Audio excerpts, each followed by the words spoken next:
हमारे साथ जो हैं वो अब अगले पैनलिस्ट होंगे डॉक्टर विवेक सिंह। मैं आपको स्टेज पे बुलाना चाहूँगा। इनसे बातचीत करने के लिए मेरे दो सहयोगी उनको भी आमंत्रित करना चाहूँगा, अंकुश और प्रीति, ताकि आप जो है सवाल और जवाब का ये सिलसिला समृद्धि संवाद में यूं ही जारी रखें और आप जानें कि किस तरीके से युवा जो हैं आने वाले समय में अर्नी यूनिवर्सिटी के साथ एसोसिएट होकर क्या कुछ कर सकते हैं। Over to you Preeti. Sir, सबसे पहले आपका बहुत बहुत स्वागत। और कोई भी संवाद शिक्षा के बिना अधूरा है, तो आप एक बेहतरीन काम कर रहे हैं बच्चों को शिक्षा देने का। लेकिन शिक्षा आज की डेट में बहुत ज़्यादा चैलेंजिंग मानी जाती है। कैसे बच्चों तक वो शिक्षा पहुंचाई जाए जो उनके लिए आगे आने वाले वक्त में काम आए, क्योंकि बहुत सारे चैलेंजेस हैं। यूँ कहा जा रहा है कि एआई जो है वो बहुत सारी जॉब्स को ख़त्म कर रहा है। तो बच्चे ज़्यादा से ज़्यादा स्किल्ड हों और उन्हें नौकरी मिले, रोज़गार वाला जो एक पढ़ाई है वो हो, उसके लिए आपकी यूनिवर्सिटी किस तरह से काम कर रही है? तो आप चाहे ChatGPT की बात करो, चाहे आप AI रोबोटिक्स की आप बात करोगे, आपको सिंपल लिखना है, आपके सामने उसका आंसर मिल जाएगा। नेशनल एजुकेशन पॉलिसी को लेकर आजकल बहुत ज़्यादा चर्चा है। लंबे वक्त से सरकार कोशिश करे इसे लागू करने की। अगर आपकी यूनिवर्सिटी की बात की जाए तो क्या स्टेटस है अभी नेशनल एजुकेशन पॉलिसी का आपके विश्वविद्यालय में? नेशनल एजुकेशन पॉलिसी जो है एक अच्छा स्टेप था गवर्नमेंट का। जितने भी हमारे टेक्नोलॉजीज़ के डिपार्टमेंट चल रहे हैं, चाहे बीटेक की बात करते हैं, चाहे BBA की बात करते हैं, तो हमने इसको इम्प्लीमेंट कर दिया है। और ये इजी गोइंग है बच्चों के लिए। इसको थोड़ा समझना पड़ेगा स्कूल लेवल से कि आपका जो पहले ग्रेजुएशन की अगर आप बात करते हो 3 इयर्स का कोर्स था, अगर हम BBA की बात करते 3 इयर्स था, MBA आपको 2 इयर्स हो गया, तो मिलके 5 साल हो गया। तो आपका NEP होने से ये 4 साल का हो जाएगा। आपको इजी गोइंग मिल जाएगा कि पहले साल आप सर्टिफिकेशन ले सकते हो, सेकेंड ईयर आपको डिप्लोमा हो जाएगा, थर्ड ईयर आपको डिग्री हो जाएगा, फोर्थ ईयर में आपका पोस्ट ग्रेजुएशन हो जाएगा आपका जो है। जी, जिस तरीके से सर आपने बताया कि AI को लेकर काम किया जा रहा है, तो AI को लेकर बच्चों में कितनी रुचि आपको देखने को मिलती है? उनको थ्योरेटिकल के साथ साथ प्रैक्टिकल वर्क कितना करवाया जा रहा है? अगर हम बात करते हैं हिमाचली बच्चों की, अभी अवेयरनेस की थोड़ी प्रॉब्लम है जी। अभी माइंडसेट वही गवर्नमेंट जॉब का है, बट अगर आप करंट सिनेरियो देखें, गवर्नमेंट जॉब्स कम हो गई हैं, प्राइवेटाइजेशन ज़्यादा आ रहा है। जी। तो कहीं ना कहीं बच्चों को अपने को जो मेंटलिटी है, मैथोलॉजी, आइडियोलॉजी सबको चेंज करना पड़ेगा और अपने को करंट सिनेरियो के हिसाब से डेवलप करना पड़ेगा। अक्सर शिक्षा में कहा जाता है कि come to learn and go to serve, तो समाज सेवा भी बहुत ज़्यादा महत्वपूर्ण हो जाती है। अगर अर्नी यूनिवर्सिटी की बात की जाए तो हमने सुना कि आप लोगों ने बेहतरीन काम अपने इलाके में किया पंडोह डैम को लेकर। हम चाहेंगे कि आप थोड़ा सा उसके बारे में दर्शकों को बताएं और क्या सोच थी उसके पीछे, क्योंकि अक्सर देखा जाता है यूनिवर्सिटीज़ का तो ज़्यादा फोकस अपने कैंपस तक रहता है, लेकिन आपने सोचा कि पंडोह डैम की सफाई भी होनी चाहिए। ये विचार कैसे आया? 2023 में जब फ्लड आया था तो डिज़ास्टर मंडी में भी था, कांगड़ा में भी था। जी। हम लोगों को समझने का मौका नहीं मिला उस टाइम, तो पानी कैंपस में भी था, 5 फीट पानी था उस टाइम। तो फिर हम लोगों ने डेडिकेटली सोच लिया, कुछ चीज़ चेंजेस लेके आए। पढ़ाई तो पैरेलल चल रही है, बट अगर सोसाइटी अपने को डेवलप नहीं करेगी, सोसाइटी ठीक नहीं रहेगी, तो फिर पढ़ाई का क्या फ़ायदा है। तो हमने 2023 से पहले स्टार्ट की। हमने ह्यूमन राइट को लिखा, PMO को लिखा, हमने डीसिल्टिंग की बात उठाई कि जब से BBMP आया हिमाचल के अंदर, पंडोह डैम हुआ या पौंग डैम बना, तब से इसकी डीसिल्टिंग नहीं हुई है। आप देखेंगे इस बार मंडी में भी डीसिल्टिंग हुई है, 28-29 को काम हुआ था। और जो अपना इफेक्टेड एरिया, चाहे हम कांगड़ा की बात करें, हिमाचल को बड़ा नुकसान हुआ, 1000 करोड़ का नुकसान हुआ just because of this flood. तो हम चाहते हैं कि सरकार को इतना, जो किसान हैं उनको चाहे एनिमल्स का लॉस ना हो, क्योंकि घर खोना या ज़मीन खोना, फसल खोना एक बहुत नुकसानदेह होता है। उसी पहल पे हम लोग काम किया। तो इस बार BBMP के चेयरमैन भी कैंपस में आए थे, सराउंडिंग कांगड़ा एरिया विजिट किया, हमने देखा पंडोह की भी सफाई हुई है। तो सोसाइटी के लिए लास्ट ईयर चाहे सिराज में फ्लड आया, अर्नी यूनिवर्सिटी वहाँ पे भी खड़ी थी। जो अफेक्टेड लोग थे उनके बीच मैं भी 4-5 दिन वही रहा हूँ, और अभी भी 4-5 दिन में चंबा रह के आया हूँ। जो लास्ट ईयर मनी महेश में हुआ, उसमें हम सोसाइटी के लिए क्या अच्छे से कर सकते हैं, कैसे हम क्लीननेस में काम कर सकते हैं, कैसे इफेक्टिवली उस यात्रा अच्छे से बना सकते हैं, उस पर भी हम लोग काम कर रहे हैं। यूँ तो आपका निजी विश्वविद्यालय है, लेकिन सरकार के स्तर पर सहयोग की बात की जाए तो आप लोगों के लिए कितना ज़रूरी है कि सरकार का भी सहयोग आपको मिले ताकि बेहतर शिक्षा बच्चों तक पहुंचाई जा सके? जितनी प्राइवेट यूनिवर्सिटीज़ हैं हिमाचल में, approved by the state law से, स्टैट्यूट से हुआ है। एक रेगुलेटरी बॉडी इसको रन करती है। जितनी प्राइवेट यूनिवर्सिटीज़ हैं, सारे रेगुलेशंस वगैरह, बच्चों की परेशानी, टीचर्स की परेशानी देखने के लिए। बट समटाइम्स प्रॉब्लम फेस क्या आती है कि जो कोर्सेज हैं उनका अप्रूवल थोड़ा डिले हो जाता है, जो फीस फिक्सेशन होता है वो थोड़ा डिले हो जाता है। तो सरकार को थोड़ा इस तरफ थोड़ा ध्यान देना चाहिए क्योंकि एडमिशन स्टार्ट हो जाता है अप्रैल से, और फीस फिक्सेशन अगर जून तक भी ना हो तो फिर बच्चों पे एडमिशन इम्पैक्ट करता है। बच्चा हिमाचली जगह बाहर जाना प्रेफर करेगा, उससे रेवेन्यू लॉस हिमाचल को भी होगा। जी, जिस तरीके से एआई की तो बात हो गई है सर, पर जो बच्चे आजकल हम देख रहे हैं कि ज़्यादातर वो फ़ोन पे ही लगे रहते हैं, और सबसे बड़ा चैलेंज भी है, और कहीं ना कहीं मैं मानती हूँ कि फ़ोन से बच्चे सीखते भी बहुत कुछ हैं, पर इसका नेगेटिव इम्पैक्ट हमें ज़्यादा देखने को मिलता है कि बच्चे फ़ोन में ही लगे रहते हैं, और जो पब्लिक अपीयरेंस होती है उनकी, उसमें वो कम दिखाई देते हैं, लोगों के साथ सोशल बॉन्डिंग कम दिखाई देती है। तो अर्नी यूनिवर्सिटी ऐसा क्या कर रही है कि जो बच्चों को ये चीज़ें डेवलप कर सकें उनमें? देखिए, जब से मोबाइल फ़ोन आया सोशल गैदरिंग बिल्कुल बंद हो गई है। जी। अगर हम न्यूक्लियर या जॉइंट फैमिली की बात करते हैं तो बच्चे अपने ग्रैंडफादर ग्रैंडमदर के साथ टाइम स्पेंड करते थे, बट आजकल मोबाइल उनके लिए सब कुछ हो गया है। तो अर्नी यूनिवर्सिटी बेसिकली कोशिश कर रही है बच्चों को काउंसलिंग करने के लिए कि मोबाइल को आप किस वे में आप यूज़ कर सकते हो। इट कैन बी आपके लिए ज्ञानवर्धक भी हो सकता है, आपके लिए लाइफ में आपको क्या एम है, क्या ऑब्जेक्टिव्स हैं, through mobile phone you can get the knowledge.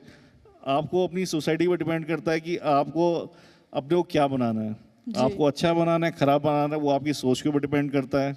आप अच्छी सोसाइटी में हो वो आपके ऊपर डिपेंड करता है, ख़राब सोसाइटी में भी वो आपके ऊपर डिपेंड करता है। तो मोबाइल को हम ये कहें कि ख़राब है, ख़राब हम खुद बनाते हैं। अगर हम अच्छी चीज़ देखेंगे, अच्छी चीज़ पढ़ेंगे, you will get the knowledge and you will get the quality itself. क्योंकि बात कर रही हैं प्रीति एआई की, तो आज देखते हैं कि बच्चे अगर क्लास में कुछ भी टीचर कहते तो तुरंत बच्चे गूगल पर सर्च कर लेते हैं। आजकल तो चैट जीपीटी एआई से पूछ लेते हैं। टीचर्स के लिए भी बहुत ज़्यादा चैलेंजिंग हो जाता है आजकल नई जनरेशन को पढ़ाना, जिसे हम आजकल जेन जी करके संबोधित कर रहे हैं।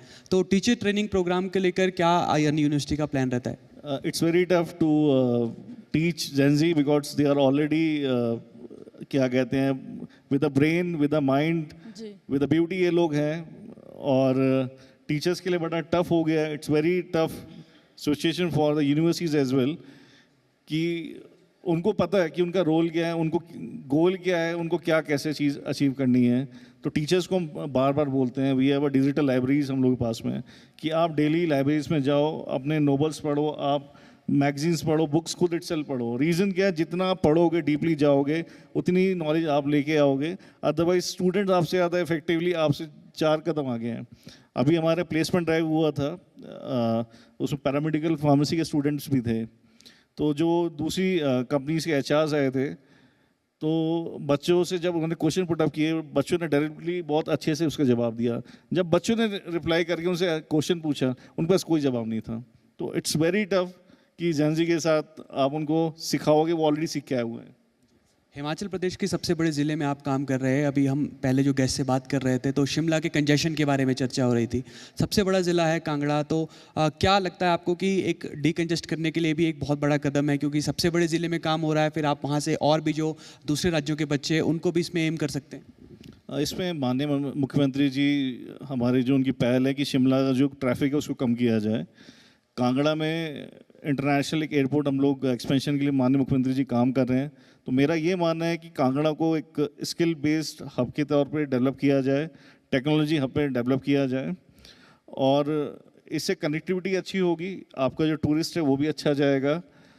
अर्नी यूनिवर्सिटी जो है आपका कांगड़ा में है, connecting with Punjab, connecting with Jammu Kashmir. तो ये अच्छा एक प्लेटफॉर्म, एक एजुकेशन हब में डेवलप हम कर सकते हैं कांगड़ा को। जी, जिस तरीके से आपने बताया कि कनेक्टेड है पंजाब से भी, तो मैं ये जानना चाहती हूँ कि पंजाब के भी बच्चे अर्नी यूनिवर्सिटी में आते हैं पढ़ने के लिए, और वहाँ की सरकार और यहाँ की सरकार दोनों की तरफ से योगदान दिया जा रहा है प्रॉपर? सरकार की तरफ से योगदान दिया जा रहा है, बट पंजाब से थोड़ा स्कॉलरशिप कभी कभी डिले हो जाता है, बिकॉज जो कांगड़ा बेल्ट है बेसिकली SC/ST बेल्ट है, इकोनॉमिकल वीकर सेक्शन वहाँ से ज़्यादा आता है। तो कोशिश सरकार को ये करनी चाहिए टाइम से स्कॉलरशिप डिलीवर हो जाए, तो जिससे कि यूनिवर्सिटीज़ पे और बर्डन ना पड़े। हमारी दर्शक दीर्घा में भी कई बच्चे बैठे हुए हैं, तो इनके लिए अगर आप बताना चाहें कि कौन कौन से कोर्सेज आपके यूनिवर्सिटी में होते हैं, और अगर बच्चे ये चाहें कि वो स्कूल के बाद या फिर बैचलर्स करने के बाद कुछ ऐसे प्रोफेशनल कोर्सेज में आना चाहे, टेक्निकल कोर्सेज में आना चाहे, तो वो क्या बेहतर कर सकते हैं? सबसे पहले जो NAP स्टार्ट हुआ है, NAP की पहल ये था कि आपके मन में जो है, आपके अंदर जो इच्छा है, जो आप करना चाहते हो, उस चीज़ पर डे 1 से आप लोग काम करो। अगर आप जापान की बात करो, आप चाइना की बात करते हैं तो हमसे बहुत 4 कदम आगे। रीजन डे वन उनको मेडिकल टर्मिनोलॉजी सिखाई जाती है, कैसे आप अपने खुद को प्रोटेक्ट कर सकते हो, कैसे हम टेक्नोलॉजी पर काम कर सकते हैं। आपके अंदर क्वालिटी है ये आपको पता है, आपको क्या करना है ये आपको पता है। मैं गार्जियंस को भी एक चीज़ बोलना चाहता हूँ, बच्चों को आप ओवरबर्डन मत दो, उनको लेट देम फ्री, उनको जो करना है उनको करने दें, क्योंकि करना बच्चों को ही। अगर हम बोलेंगे कि मेरे नेबर के बच्चे 95% आए, 100% आया, ऐसा नहीं है कि आपका बच्चा है जो 100% लेके आया, हो सकता है 70%, 80% आए। ज़रूरी नहीं है। अगर हम हमारे माननीय प्रधानमंत्री मोदी जी की बात करते हैं, एक चाय वाला जब एक प्रधानमंत्री बन सकता है तो एक 70% वाला बच्चा क्यों एक ब्राइट फ्यूचर के साथ आगे नहीं बढ़ सकता है। कम्युनिकेशन बहुत ज़्यादा इंपॉर्टेंट है आजकल के युग में। अगर टीचर्स और स्टूडेंट्स के कम्युनिकेशन की बात की जाए, क्योंकि जब तो हमारा वक्त था तो डंडे की भाषा ज़्यादा टीचर सिखाते थे, लेकिन बदलते वक्त के साथ ये सब कुछ बंद हो गया। आज की अगर हम बात करते हैं तो टीचर्स और स्टूडेंट्स के बीच में कम्युनिकेशन कितना इंपॉर्टेंट है, और इसके लिए यूनिवर्सिटी के क्या लक्ष्य रहता है कि बेहतर कम्युनिकेशन हो टीचर्स और स्टूडेंट्स के बीच में? एक मेंटर मेंटी का एक कॉन्सेप्ट चल रहा है, उसमें जो टीचर्स हैं और बच्चे हैं एक ग्रुप बना दिया जाता है। जो भी बच्चे वो चैलेंजेस फेस करते हैं, वी आर ट्राइंग कि जैसे माँ बाप हैं, बच्चे they are comfortable with the mother, तो बच्चे should be comfortable with their teachers. जी जो भी रेगुलर बेसिस पे प्रॉब्लम फेस कर रहे हैं अपने टीचर के साथ शेयर करें। मेंटर मेंटी कॉन्सेप्ट यही होता है। कोई फाइनेंशियली भी आपको इशू हो रहा है, कोई टेक्नोलॉजी इशू हो रहा है, कोई आपको पढ़ाई में प्रॉब्लम आ रही है, किसी भी तरह की प्रॉब्लम आ रही है, अपने मेंटर के साथ आप डिस्कस करो, जिससे कि आपका रेजोल्यूशन हो जाए। क्योंकि हर चीज़ नहीं है कि वाइस चांसलर जाके रिजॉल्व करे, रजिस्ट्रार रिजॉल्व करे। तो mentor mentee is the best एक जो हम लोगों ने अडॉप्ट किया हुआ है। साथ में साइकोलॉजिकल एक डिपार्टमेंट चल रहा है जी कि किसी प्रॉब्लम, बच्चे को कोई एजुकेशन प्रॉब्लम और किसी भी तरह की प्रॉब्लम होती है, साइकोलॉजिकल डिपार्टमेंट उसको फिर अपना हैंडल करता है उसको। जी दबाव बहुत ज़्यादा है बच्चों पर आजकल। इंस्टाग्राम पर, फेसबुक पर हम देखते हैं कि मेरे जो सहयोगी है, मेरा दोस्त है, उसकी जो ज़िंदगी है वो मुझसे बेहतर है, तो उसको लेकर एक हीन भावना बच्चों के मन में पैदा होती है, और ज़्यादातर यंगस्टर्स में बहुत ज़्यादा प्रॉब्लम देखी जा रही है।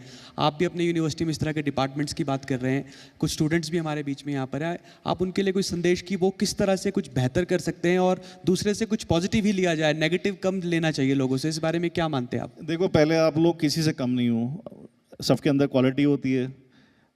तो पहले think yourself you are the best. आप अच्छा कर सकते हो जी और अच्छा करोगे। ज़िंदगी में उतार चढ़ाव आते हैं, गड्ढे आएंगे।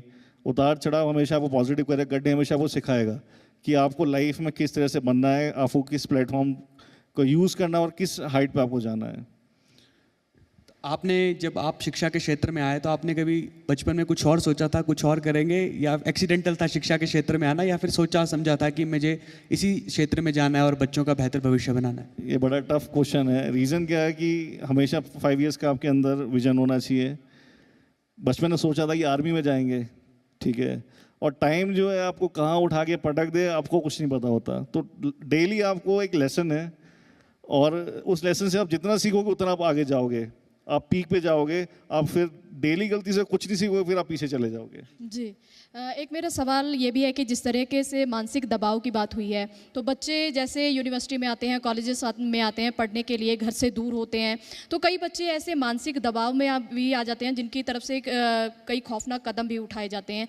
तो ऐसे में अर्नी यूनिवर्सिटी के जो अध्यापक हैं, टीचर्स हैं, उनकी तरफ से ऐसी कैसी चीज़ें जो हैं सिखाई जा रही हैं, बच्चों की काउंसलिंग की जा रही है? क्योंकि अक्सर हम देखते हैं कि टीचर्स हमारी लाइफ में अच्छा योगदान देते हैं, पर कई जो होते हैं कि बच्चों तक वैसा उनका जो बॉन्ड होता है वैसा क्रिएट नहीं हो पाता, ना बच्चे खुल के बता पाते हैं, ना घर पे बता पाते हैं, ना अपने टीचर्स को बता पाते हैं। तो अर्नी यूनिवर्सिटी के जो अध्यापक हैं उनकी तरफ से क्या योगदान दिया जा रहा है? बेसिकली इसमें सबसे पहले पर्सनल टच देना बड़ा ज़रूरी है बच्चों को। आजकल जो जेनजी बड़ी सेंसिटिव है, जी और मैं जी टीवी के माध्यम से गार्जियंस को एक मैसेज देना चाहता हूँ, बच्चों पे ऑब्जर्वेशन बढ़ा के रखें। रीज़न क्या है कि हमारे पास भी केसेस आते हैं, बच्चों की कंप्लेंट्स हमारे पास आती हैं, हमारे पास फीडबैक्स होता है 15-20 डेज में, हम उनको फीडबैक्स एनालाइज करते हैं, गार्जियंस को उसकी रिपोर्ट ही भेजते हैं, बट गार्जियंस को सीरियसली नहीं लेते हैं। तो हमारे पास जैसे आप साइकोलॉजी वाली बात करते हो, बच्चों को ओवरबर्डन है, हम लोग खुद पर्सनली जाके मिलते हैं, किसी के बच्चों के फादर एक्सपायर हो गए, मदर एक्सपायर हो जाते हैं, तो ये बड़ी ख़राब कंडीशन में हो जाते हैं बच्चे जो है ना, उनकी काउंसलिंग और मेंटरशिप बड़ा मैटर करता है। तो हमारा पूरा ध्यान रहता है, चाहे पहले मेंटर मेंटी कॉन्सेप्ट हो गया, देन एचओडीज हो गए, देन डीन्स हैं, देन वाइस चांसलर्स हैं, देन रजिस्ट्रार है, देन मैं सेल्फ चांसलर हूँ। तो कोशिश ये रहती है बच्चों की पूरी प्रॉपर काउंसलिंग हो। 400 cameras we have installed inside a campus with a mic, कि बच्चे की हर एक्टिविटी पर ऑब्जर्वेशन हो। रीज़न क्या है कि हम किसी को कंट्रोल नहीं करना चाहते हैं, बट वी डोंट वांट कि बच्चा किसी खराब संगत में जाए, बिकॉज जो आजकल का ज़माना है वो सब चिट्टे पे जा रहा है और सोसाइटी ये चीज़ें ख़राब कर रही है। अगर हम इस और ध्यान नहीं देंगे, बेसिकली गार्जियंस को खुद ही नहीं पता होता उसका बच्चा नशे में गिर चुका है। जब वो लास्ट स्टेज पे होता है तब गार्जियन पता चलता है। तो गार्जियंस की जिम्मेदारी हमसे बहुत ज़्यादा है, मैटर करती है। हम तो देख रहे हैं, हम आपको बता भी रहे हैं, हम आपको इन्फॉर्म कर रहे हैं, बट आप एक्शन नहीं ले रहे, वो आप ही गलती है फिर। निश्चित तौर पर जिम्मेदारी तो बहुत बड़ी है। एनईपी की तो हम बात करें, हाल ही में हिमाचल प्रदेश सरकार ये फैसले ले रही है कि जो स्टेट बोर्ड के स्कूल्स हैं, यानी कि हिमाचल प्रदेश बोर्ड के स्कूल्स हैं, उन्हें सीबीएसई में कन्वर्ट किया जा रहा है। तो आपको लगता है कि ये एक बेहतर कदम हो सकता है? आपकी यूनिवर्सिटी में अगर स्कूल के जो बच्चे हैं वो सीबीएसई बोर्ड से आएंगे तो कुछ बेहतर होगा क्या इससे? मेरा जो मानना है, अच्छा एक कदम भी है, बट मेन मैटर करता है फैकल्टी का। फैकल्टी कैसी है, फैकल्टी बच्चों को क्या सिखा रही है, वो मैटर करता है। जो काम स्कूल लेवल पे होना चाहिए हिमाचल के अंदर, वो यूनिवर्सिटी लेवल पे काम हो रहा है। हमारे लिए बड़ा टफ होता है कि बच्चों को एक मार्गदर्शन देना, उसको समझाना। हम अपना कलरवेशन दुबई में भी है, अपना कलरवेशन मलेशिया में भी है। हम लोग बच्चों को बोलते हैं कि आप स्टूडेंट एक्सचेंज प्रोग्राम के लिए बाहर चले जाओ, बट हिमाचल के बच्चों में बड़ी कमी यही है कि वो एक इनिशिएटिव लेने में फेल कर जाते हैं। तो गार्जियंस को फिर मैं बोलना चाहता हूँ इस बात पे कि बच्चों को बाहर नहीं दोगे, आप एक्सपोजर नहीं दोगे, बच्चा पीछे रह जाएगा और डर के माहौल में रहेगा। डर के माहौल से निकालने के लिए बच्चों को एक्सपोजर देना बड़ा ज़रूरी है। निश्चित तौर पर एक्सपोजर तो बहुत ज़्यादा ज़रूरी हो जाता है, और हिमाचल के बच्चे कहीं हमने ऐसा भी महसूस किया कि हीन भावना से भी ग्रसित हो जाते हैं। अगर हिमाचल का बच्चा कोई दिल्ली चंडीगढ़ पढ़ने जाएगा तो उसे लगता है कि मैं कुछ पीछे हूँ। तो आप क्या मानते हैं कि अभिभावकों का कितना बड़ा रोल होता है इसमें कि वो अपने बच्चे को एक तो मोटिवेटेड रखें, और बच्चा अगर बाहर पढ़ने के लिए जाए, आप जैसे आपकी यूनिवर्सिटी से ही कोई जाए, तो उसे ऐसा ना लगे कि हिमाचल छोटे राज्य से आया हूँ या फिर मेरे पास कम एक्सपोजर है। उसके लिए क्या कदम उठाए जा सकते हैं? हिमाचल बेसिकली हिल स्टेशन है। मैं जो चंबा विज़िट किया, तिस्सा गया, भरमौर में खुद पर्सनल विज़िट करके आया हूँ, वो एक्सपोजर की बड़ी कमी है। मुझे लगता है कि बच्चे चाहते हैं कि उन्हें एक बड़ी सिटी दिखे, एक ग्लैमर वर्ल्ड दिखे, और वहाँ जाके अपने को एंगेज करें। वहाँ क्या होता है, बच्चा सीखने की जगह है ना, नशे में पड़ जाता है, गलत संगति में पड़ रहा है। अगर हम अपनी बात करते हैं, मेरा अगर कोई कोर्स 2 लाख का चल रहा है, वही कोर्स 5 लाख का शायद चंडीगढ़ में चल रहा होगा। एक तो 3 लाख का ओवर बर्डन, इकोनॉमिकल बर्डन आ गया गार्जियंस के ऊपर। जो हम क्या कर रहे हैं, चाहे हम एआई रोबोटिक्स की बात कर रहे हैं, हम ईवी की बात कर रहे हैं, 2 व्हीकल 3 व्हीकल 4 व्हीकल की बात कर रहे हैं, ड्रोन्स की बात करते हैं, अगर हम लिथियम बैटरीज की बात करते हैं, तो पर्पस अर्नी यूनिवर्सिटी का हमेशा रहा है कि जो बच्चे हिमाचल के हैं बाहर जाएंगे, अपने गार्जियंस के ऊपर बर्डन देंगे। कैंपस के अंदर ही उनको एंटरप्रेन्योरशिप, स्टार्टअप प्रोग्राम्स में हम लोग काम कर रहे हैं। कैंपस के अंदर ही रह के स्किल बेस्ड काम करें, बिकॉज स्किल सबके अंदर होता है, बट उनको दिखाने वाला कोई नहीं है, समझाने वाला कोई नहीं है। तो अर्नी यूनिवर्सिटी हमेशा उस चीज़ में काम कर रही है कि आप स्किल ओरिएंटेड काम करो, फोकस रहो, कि कल आपको परेशानी होने की ज़रूरत नहीं है। कैंपस के अंदर ही आप सीखो।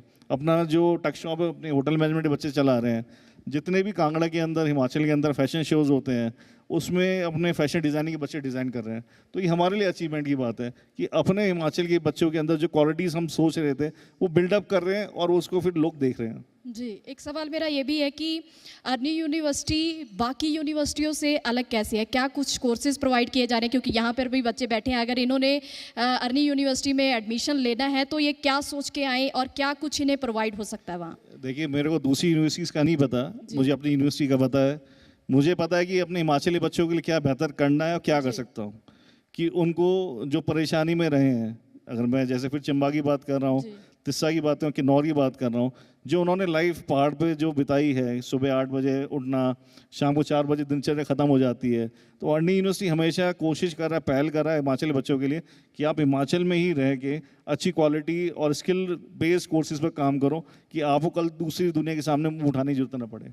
जी, ये कितना महत्वपूर्ण हो जाता है आज की डेट में, जिस तरह से आपने भी जिक्र किया कि हिमाचल प्रदेश के बच्चों का जो माइंडसेट है वो सरकारी नौकरी की तरफ ज़्यादा है। ज़्यादातर बच्चे सोचते हैं कि सरकारी नौकरी मिल जाए तो एक अच्छी खासी सैलरी मिलेगी, सेफ मिलेगी, हर महीने मिलेगी, तो एक बढ़िया काम धंधा जो है वो चल जाएगा। लेकिन आपको क्या लगता है कि कितना ज़्यादा ज़रूरी है, क्योंकि प्रधानमंत्री भी देश में मेक इन इंडिया की बात कर रहे हैं और ये कह रहे हैं कि युवा नौकरी लेने वाले नहीं नौकरी देने वाले हो, तो इस तरह के युवाओं की कितनी ज़्यादा आवश्यकता है राष्ट्र के लिए? अगर हम और कंट्रीज़ की बात करते हैं, वह सब फोकस है एंटरप्रेन्योरशिप के ऊपर। हमारे ऊपर इतनी क्वालिटीज़ 140 CR के ऊपर अपनी पॉपुलेशन है, why we are not working on the entrepreneurship programmes, why we are not working the startup programmes. Himachal में यही कमी है जिस दिशा पे हम लोग काम कर रहे हैं। बाहर स्टेट्स में बच्चों को पूरा डेवलप्ड है, चाहे हम NCR की बात करते हैं, चाहे हम बैंगलोर की बात करते हैं, चाहे मुंबई की बात करते हैं, वहाँ बच्चों को पता है कि हम किसी भी यूनिवर्सिटी से हम पास आउट होंगे तो हमें क्या स्टार्टअप्स, क्या एंटरप्रेन्योरशिप प्रोग्राम पे काम करना है। उसी पहल में हम स्किल पे लगे हुए हैं कि बच्चों की स्किल कैसे डेवलप की जाए, उनके अंदर कैसे पॉइंट्स ऐसे डिस्कस किए जाए उनके साथ में कि आपको जब कैंपस से बाहर निकलो आपके लिए जॉब्स रेडी हो, इंडस्ट्रियल प्रोग्राम आपके लिए रेडी हो। आपके जो पूर्व में छात्र रहे, एलुमनाइज हैं, वो आते हैं आपके पास एक्सपीरियंस शेयर करने के लिए और कुछ अलग किया है उन्होंने हिमाचल प्रदेश के युवाओं से हटकर, ताकि वो प्रेरणा दे सके राज्य के बच्चों को? अपने पास जो बच्चे हैं DRDOs में भी हैं, SCL में भी हैं बच्चे, कुछ स्टैंड अप कॉमेडियंस भी हैं, तो डिफरेंट जगह बच्चे अपने प्लेस हैं, सेटल्ड हैं। तो जब 2009 की यूनिवर्सिटी है, मैंने इसको 2020 में टेक ओवर किया था, तो कोई तारीफ करने वाली बात नहीं है, but what I got from the students feedback, उनका ये कि जो पहले अर्निंग थी वो चेंज हो चुकी है, with the new dream, with the new ideas, मैथोलॉजी अर्निंग अब काम कर रही है। जी एक सवाल ये भी है कि जैसे AI की बात हो गई, स्किल डेवलपमेंट की भी बात हो गई, तो इसके साथ मेंटली और फिजिकली हेल्थ भी ज़रूरी है, तो उसके लिए स्पोर्ट्स के लिए क्या कुछ किया जा रहा है? स्पोर्ट्स के लिए अगर हम बात करते हैं, university every year national level कोई ना कोई एक्टिविटी कराती है। जी पहले हम लोगों ने नेशनल चेस टूर्नामेंट कराया था, उसके बाद आर्चरी टूर्नामेंट कराया था, उससे पहले पैराग्लाइडिंग वर्ल्ड कप जो ब्रिबलिंग में हुआ था उसमें भी हम लोग पार्टिसिपेट, हमारा हमेशा पार्टिसिपेशन रहता है कि बच्चों को, अपने हिमाचल के लोगों को कैसे स्पॉन्सर करके मोटिवेट किया जाए कि हिमाचल के अंदर बहुत ज़्यादा अपॉर्चुनिटीज़ हैं। अब नेक्स्ट ईयर फरवरी में भी नेशनल वेट लिफ्टिंग करा रहे हैं, सीनियर लेवल का जो है, तो अर्नी यूनिवर्सिटी हमेशा स्पोर्ट्स को भी प्रमोट कर रही है। खेल की जब बात आती है तो हिमाचल प्रदेश में तो खेल और नशे को आजकल साथ जोड़ा जा रहा है। साथ जोड़ने का अर्थ ये कि खेल खेलो, नशा छोड़ो, और हिमाचल प्रदेश सरकार चिट्टे के खिलाफ या NDPS के मामलों के खिलाफ तेज़ी से काम कर रही है। और जो आपका इलाका है जहाँ यूनिवर्सिटी है, वहाँ पर भी ये प्रॉब्लम जो है बड़े स्तर पर है, गंभीर रूप ले चुकी है। तो कुछ ऐसी प्रॉब्लम्स भी कभी स्टूडेंट लेकर आते हैं आपके पास कि आसपास के जो बच्चे हैं वो तस्करी में शामिल हो गए, या फिर उन पर जो है वो एम करके उन पर नशा जो है वो, जिस तरह से हम देख रहे हैं कि आसपास उनकी तरफ को थ्रो किया जा रहा है, क्या इस तरह की प्रॉब्लम्स भी बच्चे फेस करते हैं क्या? कैंपस में ऐसा कुछ वाक़या नहीं है, बट जो अपने NCC के स्टूडेंट्स हैं, NSS के स्टूडेंट्स हैं, वो सोशली एक्टिव हैं, तो ये अवेयरनेस प्रोग्राम चलाते रहते हैं टाइमली, कि जिससे कि जो इंदौरा है, ये गेटवे, एक entry, soft entry point of Himachal Pradesh है। तो आप डेली देखोगे नूरपुर में, कांगड़ा में चिट्टा पकड़ा जाता है। तो गॉड से अभी ऐसा कोई इंसान हमारे कैंपस में नहीं है, बिकॉज हम वेरी विजिलेंट हैं और पर्सनली मॉनिटरिंग हम लोग ही रहती है बच्चों के ऊपर। जो बच्चे हैं आपके यूनिवर्सिटी में पढ़ने वाले, अभिभावकों की कितनी ज़्यादा महत्वपूर्ण भूमिका रहती है? क्योंकि हम देखते हैं अब तो स्कूल्स में भी अगर बच्चे एडमिशन लेने के लिए जाते हैं तो बच्चों से ज़्यादा इंटरव्यू जो है वो उनके पेरेंट्स का लिया जाता है कि पेरेंट्स का क्या सोच विचार है, वो किस तरह थॉट प्रोसेस के साथ आगे बढ़ते हैं।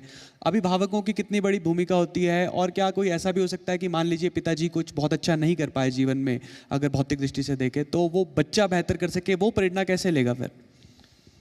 सबसे बड़ा चैलेंज मैं फिर वही बोलूँगा, गार्जियंस का सबसे बड़ा चैलेंजिंग है, मेरा जो मानना है। हम लोग इनविटेशन भेजते हैं गार्जियंस को कि आप यूनिवर्सिटी विजिट्स करो, आप देखो बच्चा कैसे पढ़ रहा है, बट गार्जियंस की तरफ से रेस्पॉन्स नहीं मिलता हम लोग को जो है, क्योंकि वो सोचते हैं अब तो बच्चा स्कूल में नहीं है, अब तो यूनिवर्सिटी में आ गया है, तो फ्री है, अब जो चीज़ करे बच्चा करेगा या यूनिवर्सिटी करेगी, उससे में कोई सरोकार नहीं है। तो सबसे पहले अभी मैं फिर बोलूँगा, गार्जियंस को ऐसी सोच बदलनी पड़ेगी, और अपनी आप जब बच्चा आपका यूनिवर्सिटी पढ़ रहा है तो यूनिवर्सिटी भी आपकी है, जो टीचर्स हैं वो भी आपके हैं, आपका इंटरेक्शन टीचर के साथ होना बड़ा ज़रूरी है कि आपका बच्चा क्या कर रहा है। अभी हम लोगों ने ERP सेटअप स्टार्ट किया है, नया मॉड्यूल लिया है, उसमें जितना बच्चे की परफॉर्मेंस है सारी, वो बच्चे के जो गार्जियन है घर बैठ के भी देख सकते हैं कितनी अटेंडेंस है, कितने बजे गया, कितने बजे आया है, हॉस्टल में उसने कितने बजे चेक इन चेकआउट किया हुआ है। तो technology makes it think different. आपको लगता है कि जो भविष्य है वो बेहतर है? अगर धीरे धीरे धीरे बदलाव हो तो लगता है कि ये बदल जाएगा सब कुछ? टाइम लगेगा बट इट विल चेंज, क्योंकि सबको अपनी जिम्मेदारी बांधनी पड़ेगी। जिम्मेदारी के बिना अगर आप भागोगे जिम्मेदारी से, फिर कभी देश आगे नहीं बढ़ पाएगा। अगर देश की हम बात करते हैं, देश समाज सब आपस में जुड़े हुए हैं और हिमाचल प्रदेश भी उसी का हिस्सा है। छोटा सा पहाड़ी राज्य, बड़ा योगदान हो सकता है कि आपको ऐसा लगता है, क्योंकि आप लंबे वक्त से यहाँ छोटे से राज्य में भी काम कर रहे हैं। मैं ये पूछना चाहता हूँ कि जो छोटा सा राज्य है हिमाचल प्रदेश, राष्ट्र निर्माण में क्या छोटे राज्य का भी कोई योगदान हो सकता है बड़ा? आप राज्य छोटा ना समझें, कॉन्स्टिट्यूंसी अपनी 60 के ऊपर है, ठीक है। अपने एमपी भी 5 आते हैं। फौज में जो हम बात कर रहे थे, परमवीर चक्र सबसे ज़्यादा हिमाचल से निकलते हैं, सबसे ब्रेव सोल्जर्स हिमाचल से निकलते हैं। अगर हम इंडस्ट्रीज की बात करते हैं, बद्दी सबसे बड़ा इंडस्ट्रियल एरिया है इंडिया में, बात करते हैं फार्मास्यूटिकल का। उसके बाद ऊना डेवलप हो रहा है, उसके बाद कंदौड़ी भी होना है। तो हिमाचल के अंदर बहुत ज़्यादा डेवलपमेंट भी होगा और इकोनॉमिकल ग्रोथ भी करेगा, because Himachal is the entry gate of Jammu Kashmir. बिल्कुल स्पार्क है हिमाचल प्रदेश में। डॉक्टर सिंह, आपने हमसे बात की, इसके लिए आपका बहुत बहुत आभार। शिक्षा पर यूँ तो बहुत कुछ बात करने के लिए, लेकिन फिलहाल समय इजाज़त नहीं दे रहा। Over to you Nitin.